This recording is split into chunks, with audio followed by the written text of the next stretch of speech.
Hey guys, it's Scott with Scottie Beat Cards, and in this video I want to answer your baseball card hot takes.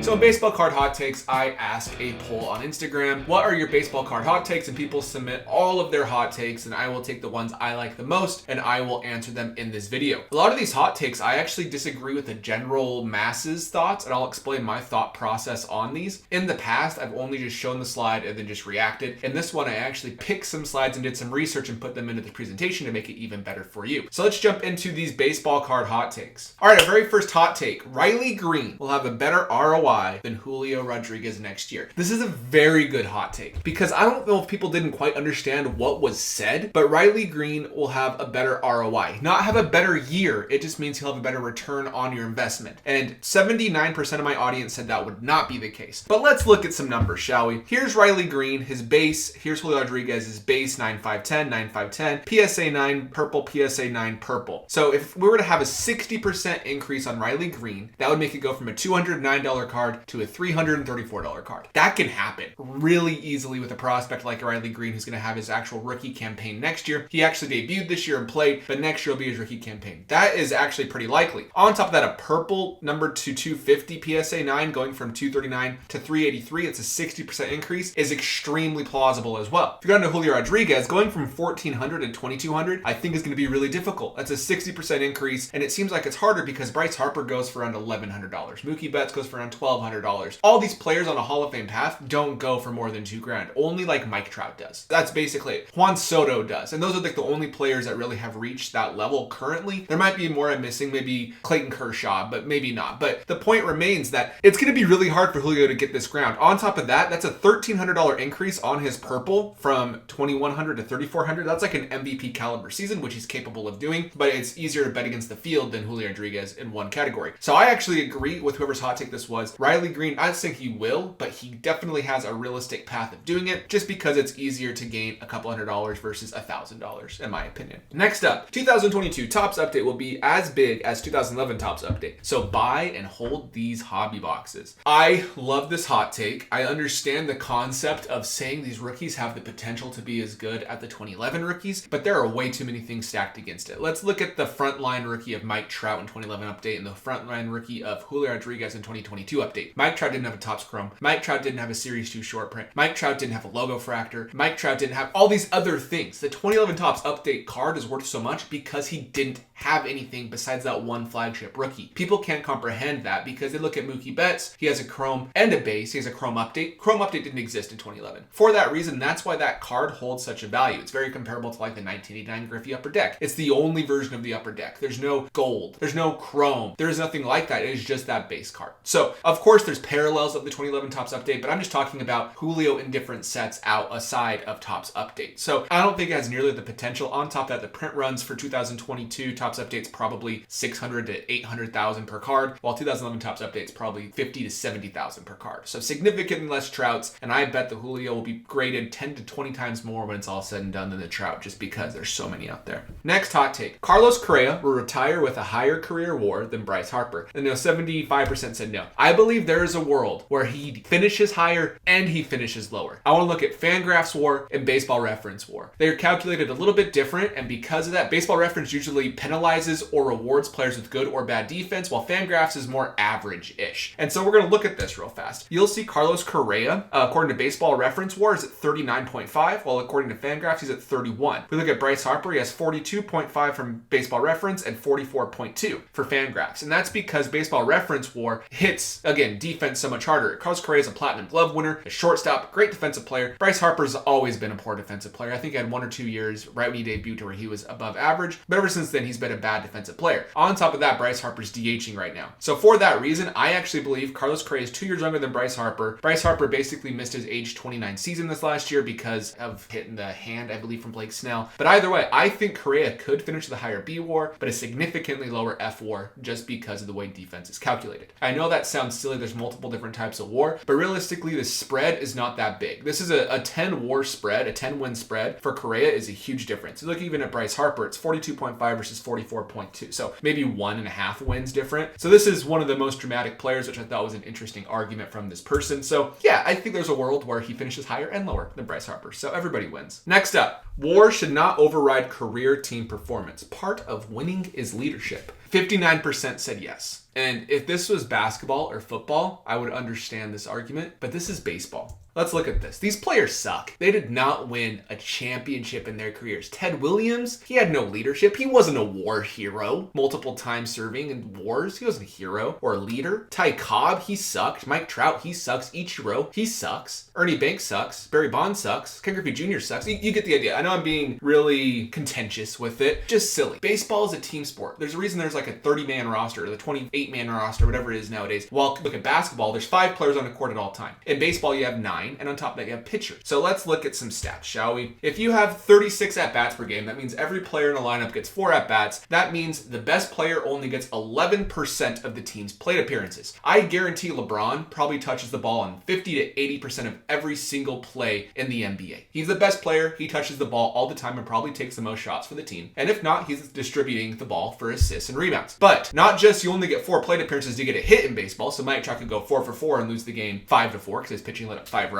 But you can get walked in baseball. I understand walks and on-base percentage leads to runs, but if you aren't hitting the ball over the wall, you can get walked every single time like we saw with Barry Bonds in the past, and if your teammates suck, you're not going to be able to win games. If you don't win games, then you aren't going to the World Series. That's why it's important to have a well-rounded team with a few superstars included. We see that with a lot of championship teams where pitching is just as important as hitting, and teams who don't have all of it together, it's not one individual player's fault, and it's a silly argument. Let's say Mike Trout has 6 fly balls hit to him in the outfield. That's only about 16% of all defensive plays. You put LeBron on the best player every night. You want your best player guarding the best player. So he's contributing on offense and defense. While in baseball, you hardly contribute on either. And on top of that, Mike Trout does not pitch. Shohei Ohtani's a very rare circumstance where he can. Literally the only one in history aside from maybe Babe Ruth. But the point is, it's a silly argument to say that Mike Trout and Ohtani's leadership is lacking or Ken Griffey Jr. was a bad leader because their team didn't win the World Series. It's not their fault. Let's look into this a little bit more. So what you're seeing here is the 2022 Angels roster. What you're seeing here is the 1998 Yankees roster. They won the World Series. They did not win the World Series. If you look at this roster, only 7 players for the Angels have over 2 WAR. And I know WAR is a very contentious stat. While if you look at players on the 1998 Yankees, 15 players had over 2 WAR.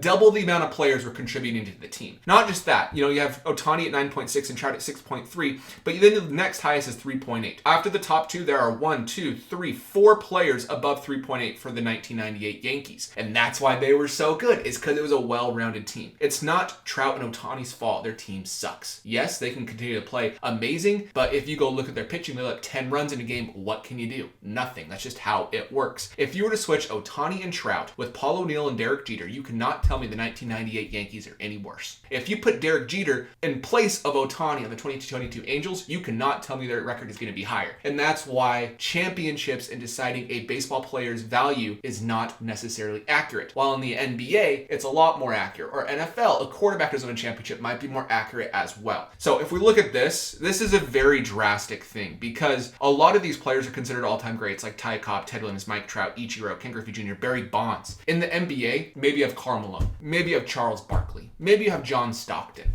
but you don't have any other superstars, maybe Dominic Wilkins. It's just not the same argument whatsoever. So for that reason, I completely disagree with this. On top of that, players who have championships like Mookie Betts, who has 2, they don't have that much value. Their cards are worth significantly less, even though they're better than 99% of baseball, their cards are still worth less. It's just a silly argument. So that's my thoughts. I really hit hard into this one. I just think we need to look at baseball in a different perspective because there are so many players in the roster. And on top of that, well-rounded teams with average players can do better than teams who only have 2 good players and horrible players in the rest of the team. You could make the argument Trout's holding them down with a $37 million contract, and I'd get that, but other than that, doesn't make sense to me. Next up, Ronald Acuna Jr. will never live up to his potential. This is a pretty even split, yes and no. And we're not saying Ronald Acuna Jr. is a bust. It's just unfortunate he had injuries that may have held him back from his potential. Let's look into this. So if we look into 2021, he was having the best year of his career by far, and I think if he had a full season, the way he was playing so good in a tore his ACL, he would have beat Bryce Harper for the MVP. Just my opinion. He would have had a better year. year. He was on pace for, if he'd have played 150 games, I think he played 82. He'd had 44 home runs, 31 stolen bases, 6.6 WAR, a 990 OPS, and a 158 OPS plus. And that's taking into consideration the fact they won the World Series that year. Acuna did not contribute in that because he didn't play past July, but he also would have won a World Series. For that reason, I think we all really kind of missed out on prime Acuna. And this year he came back from injury and had an okay season, a 114 OPS, 764 OPS. It's just not what you're looking for. 266 batting average. He'll get back to where he was, in my opinion. But here he is in consideration to Mookie Betts and Mike Trout. Mike Trout is in the green line, Mookie Betts is on the black line, and Acuna is on the blue line. You'll see that Mookie Betts is actually above Acuna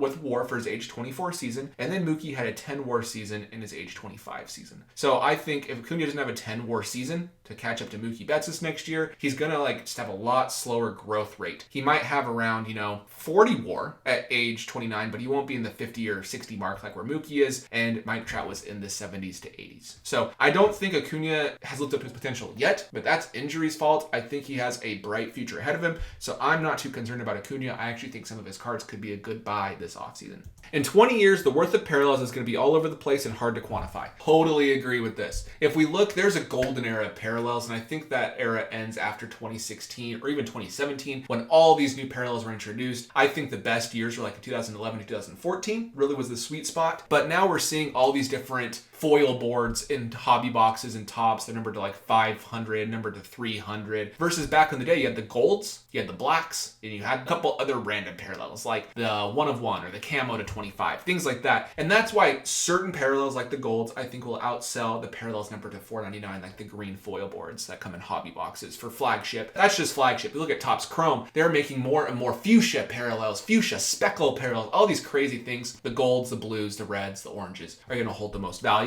So it's going to stink in the future when we're really diluting those really great colors by these other ones just because Topps wanted pull rates to be a little bit higher. I actually think I personally would have preferred these sets to have not very many parallels in them and to have harder pull rates because it makes pulling a parallel much more valuable across the board, not just for the best players. Jarred Kelenic has a breakout season next year. I mean, could he? Yeah. He's one of the best AAA players we've ever seen. That's a bit dramatic. He's a great AAA player, but he's never translated to the big leagues. And if he has a great season next year, he's already worth -2 WAR for his career. What's a breakout season? Positive WAR or having a batting average above 250? Are we saying he's going to be a 300 hitter with a 900 OPS next year? I don't think that's going to happen. Could it? Totally. He has all of the skills he's shown in AAA. Just hasn't translated yet. But I think even if he has a breakout season at age 23, people are kind of soft on Jarred Kelenic and sour on him. So I think he's going to be overshadowed by Julio Rodriguez anyways, no matter what happens. Plus, other players are coming up in the Mariners system. So if he has a breakout season next year, I think he needs to have like a 6 to 8 WAR season. Maybe we could say a 5 to 8 WAR season to really regain a ton of value. But other than that, Jarred Kelenic has kind of lost his place in the hobby. And last one, Ronald Acuna Jr. cards are done strong in spite of PED use. I don't think they'll ever be what they could have been. They're never going to be Hall of Fame value like we'll see with Mike Trout. But they are going to go up. Once Tatis comes back and plays well, because it's inevitable he'll play well because he's a good player, his cards will probably go back up. I can't guarantee that because I can't guarantee how he'll play. I can't guarantee if he'll do anything else stupid. But I think where he's trending right now, people like Tatis. The Padres will be good with Machado, Soto, and Tatis, plus other great players in that roster. So it would not surprise me whatsoever if it did go back up. So how much? I have no idea. Could it remain flat? Totally. Will it go down? Probably not when he comes back, at least for the next few years. So those are my baseball card hot takes. If you made it this far in the video and you aren't subscribed already, hit that subscribe button so you actually can see more of this content. I post 2 to 3 times every single week exclusively about baseball cards. Other than that, guys, I will catch you in the next video.